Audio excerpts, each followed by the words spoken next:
Today our gaze falls onto one of the more controversial works in the Russian lit class, and that's The Storm by Ostrovsky, which I don't necessarily think should be included into the class anymore. Jesus, okay.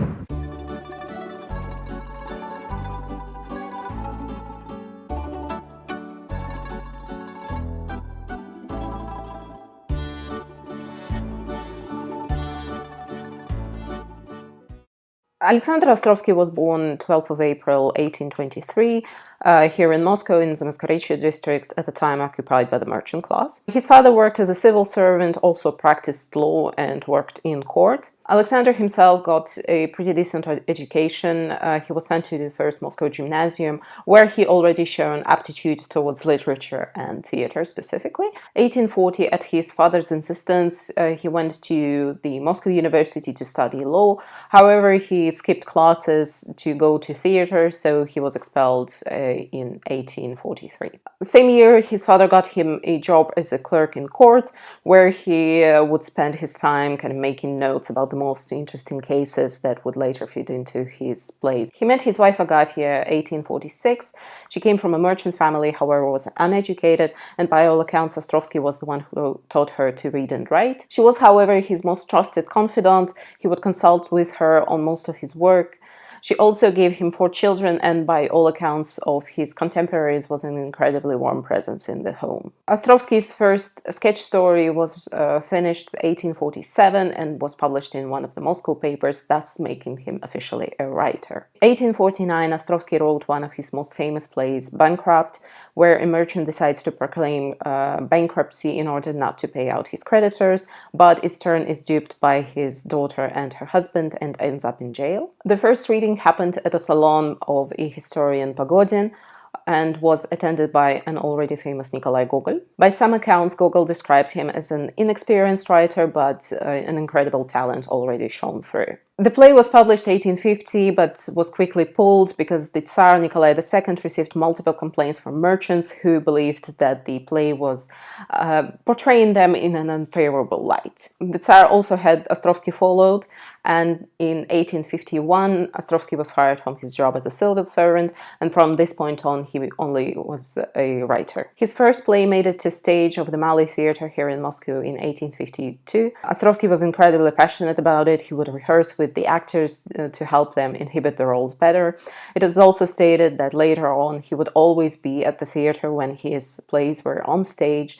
The first few showings he would stay in the wings and watch from there, but as soon as he saw that the play had some success and was well received by the public, he would switch to sitting in one of the rows in the theater, and he would loudly cheer the actors on and laugh quite loudly, thus making his presence quite obvious, but also kind of showing his passion about his own work. 1856, Ostrovsky took a boat trip along the Volga River. His task was to describe the everyday life of the folk that he met there, their crafts, their dialects, etc. The plots for multiple plays came from this trip, including the one that we're going to be talking about later today, The Storm. Sometime in the 1850s, Ostrovsky met an actress, Natalia Kositskaya, who would become his muse for a long time.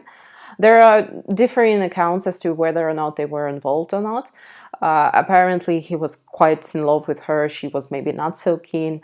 I think one of the memorable occasions was the funeral of Nikolai Gogol. Ostrovsky was quite broken up about it, as you would, and apparently he got into the carriage with her and cried on her shoulder the entire time. For the longest time she was indeed his muse. He wrote multiple roles for her in the plays, and the one in The Storm is also written for her. 1865, Ostrovsky, along with a pianist friend and a writer Adayevsky, they would form a Moscow artistic circle. The members would organize concerts, readings, soirees. They also established a library and an independent theater in Moscow. And it is completely fair to say that Ostrovsky has revolutionized the Moscow theater scene. Before him, there is only a handful of Russian plays that are being performed on theater. Griboyedov and von Riesing, but that's about it. And it's mostly their translated works. And Ostrovsky full-on creates a repertoire for Moscow theater. His lifetime, he's written something like 47 plays, but he would also translate other works from English, French, and German. He spoke something like 7 languages. His characters are rooted in everyday life, predominantly merchants and civil servants, because that's what he was familiar with, but also because he believed that that's where the real true stories lie.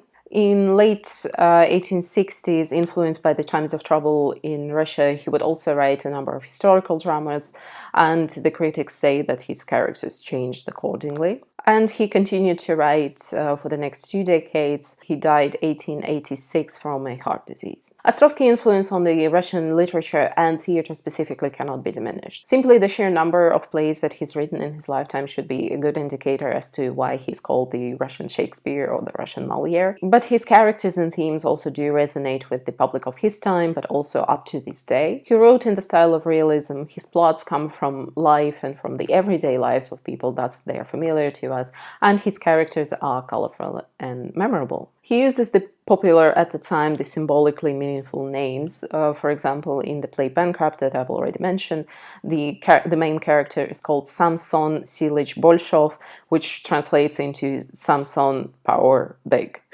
A great number of his play titles also come from the Russian idioms, thus cementing his connection to the Russian folk. The 2 plays that are taught to us in school are Without the Diary and The Storm. The Storm was written 1859, influenced by Ostrovsky's voyage along the Volga River. The story described in the play did actually take place in a family of Klikov around the same time. Ostrovsky had already written his play when the news hit, so in a way he did predict the future. But also it speaks to the deep understanding that he had for the problems of the society at the time. The main character, Ekaterina, was also written to be performed by Natalia Kositskaya, his beloved, so that's why she has powerful monologues one after the other. The plot to the play is incredibly simple. The events take place in the fictional town of Kalinov, where we meet our characters strolling in the communal garden. There is Boris, who only came to town to try and get the inheritance left to him and his sister by a deceased grandmother. The inheritance is held by his uncle named Dikoy, who has no intention of giving the money away and is terrorizing the entire household. Boris, we find out, is also in love with a married woman that he's seen around town. The woman Ekaterina is indeed married, but it's not a happy marriage. The house is run by a strict and rather cruel mother-in-law. The husband is someone that we would now call a wimp. He does not stand up to his mother and blames the wife for his misfortune. Ekaterina has also noticed Boris in church and has fallen in love with him. When the husband Tikhon is about to leave for 2 weeks, she begs him to take her with him as to avoid the sin, but Tikhon is looking forward to 2 weeks of freedom and binge drinking and refuses. For the next 2 weeks, with the help of the sister-in-law, Ekaterina would sneak out of the house to meet up with Boris. When the husband returns, Ekaterina is consumed by guilt and righteous fear and confesses in front of Tikhon, his mother, and a street full of people. At mother's insistence, Tikhon beats up Ekaterina, if somewhat reluctantly. Dikoy sends Boris to work somewhere in Siberia. After all of this, Ekaterina is a shadow of herself, and she does throw herself off a cliff. The play ends with Tikhon clutching the corpse of Ekaterina, and his mother is telling him that she would speak to him at home. Before we get into the themes, let's try and put a literary framing onto all of this. Ostrovsky labeled the play as a realistic drama, but it obviously carries all the markings of a tragedy. The play does have some beautiful allusions and metaphors, etc. throughout the whole text. For instance, the title of the story, The Storm, not only speaks to the literal weather event that is happening throughout the story, but also allegorically to the changing of the tides in this family and society in general. In the text, the mother-in-law is also referred to as the storm by one of the characters, so there is a nice wordplay in there. Ostrovsky also uses the symbolically meaningful names in this one. For example, the mother-in-law is called Kabanova, sometimes referred to as Kabanicha, a more derogatory version of the name. The name translates as the wild boar. Tikhon, the husband, that means quiet, and Boris's uncle, Decoy, that comes from the word meaning savage. The copy of the book that I have here, that's a library copy, but it also is very helpfully a book for a student and a teacher, and it also has the critics and commentary, the essay questions, and additional materials. So, when we speak to the themes, this is going to be very helpful.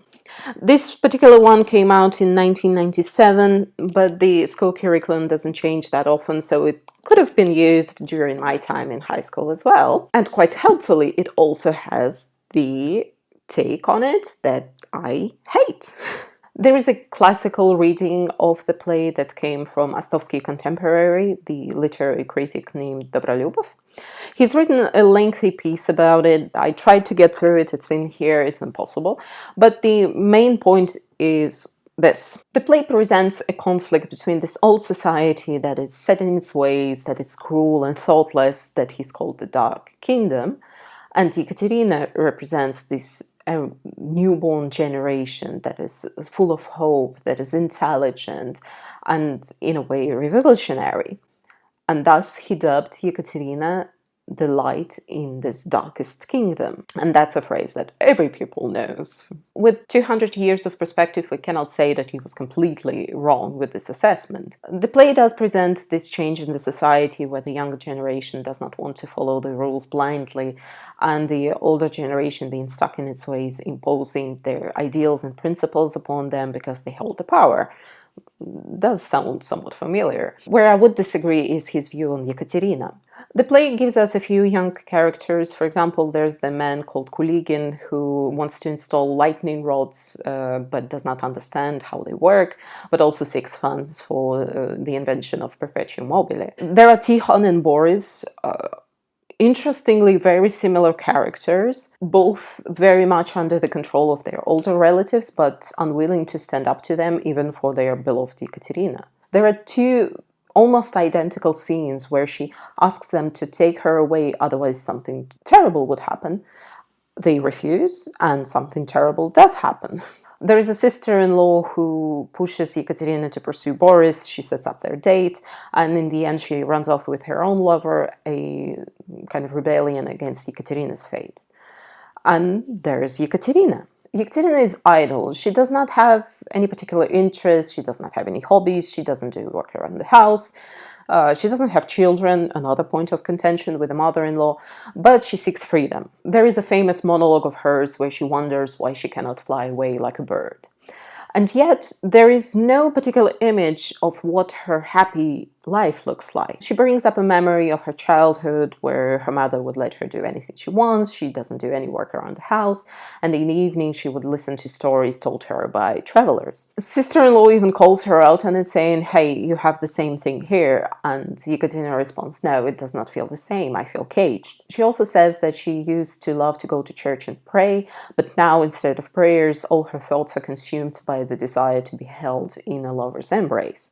So she's picked a man, a new man in town in church, and now she desires him, but she's also in constant fear of this desire because she knows it to be sinful. I'm not here to litigate the ethics and morals here, but can you see the issue? There is nothing in her or any other character that shows true ambition, strong character, or God forbid, revolutionary spirit. Ekaterina is a flawed character that is stuck in a somewhat bad situation of a loveless marriage and a cruel mother-in-law. Tweak the conditions a little bit, she could be, if not happy, but at least content. And honestly, it's not the strong character that I want in a play now. Although, to be fair, we should say that mid-19th century, this could be considered revolutionary. But naming her the light in the darkest kingdom is not only an exaggeration, but also a misunderstanding of what she is and what she stands for. Then there is this Christian take, because Ekaterina appears to be incredibly religious. She speaks of sin and prayer, and yet her recollections of church going include not praying necessarily, but more likely daydreaming. She also believes that the suicide would clear her of all of her sins and she would appear clear before the deity. And I cannot understate how often Ekaterina muses and monologues about how she's going to kill herself if push comes to shove, and how nice it would be. In this current day and age, it would require multiple content warnings for suicide. It's quite honestly alarming. Whatever it is that she believes in, it's not Christian Orthodox Church laws.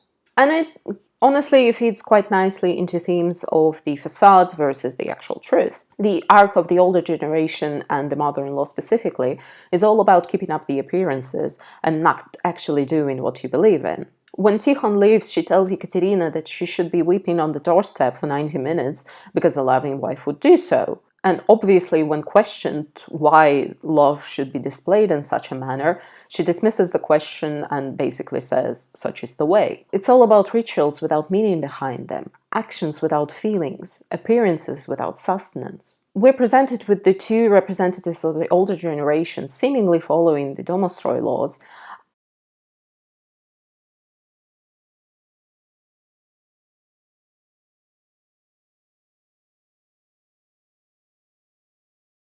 and expecting the youngsters to do the same. And it's not just Ekaterina who questions them. Varvara, the sister-in-law, she openly disobeys. She runs away with her lover. Even Tikhon, he does not agree with his mother, even if he's unable to resist her and stand up to her. The mother-in-law Kabanova always complains about the younger generation, how it's upon her to educate them. She specifically glows after Ekaterina a lot because, oh, she's up to no good. If she's left unattended, she's gonna fall into sin. And there is a take that I hate that says, see, she was right. When Ekaterina was left unattended, she did fall into sin, but it's more of a self-fulfilling prophecy here.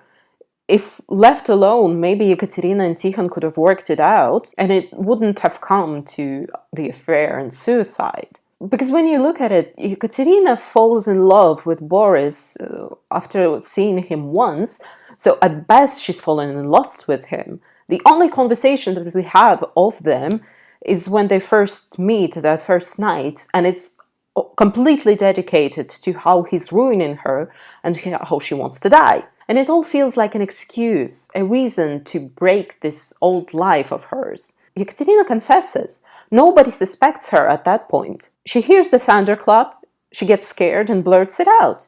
Tikhon even tries to shush her, but the mother-in-law insists, that's why she continues and does confess to it. Ekaterina does not see a way out of her situation, so she creates this conflict that's going to blow it all up and put it all in the open. The unfortunate thing here is that her only exit strategy at that point is off of a cliff. But to reach that point, she needed to commit that sin and thus liberate herself. And this is exactly what makes me angry. What are we teaching to our children? There is a nice bit of social commentary in there, yes, and I'm not saying that the kids are stupid not to see it, but the whole story, the whole plot hinges on this idea that in a patriarchal society, the only way out of a relationship for women is in death. And I do actually sincerely hope that we've moved on from this, that there are other ways for us other than affairs and suicide.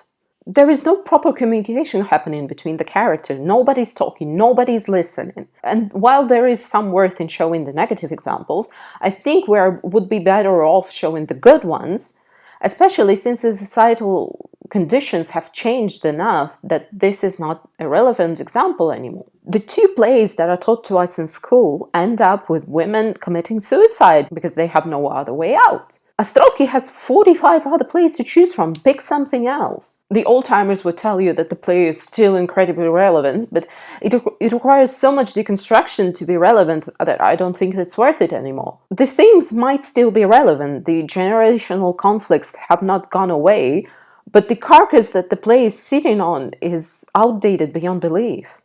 Unfortunately, I cannot recommend The Storm for reading. I recently read Bankrupt. It's much more relevant and much more poignant than The Storm is. So check out something else by Ostrovsky, but not The Storm. Come on!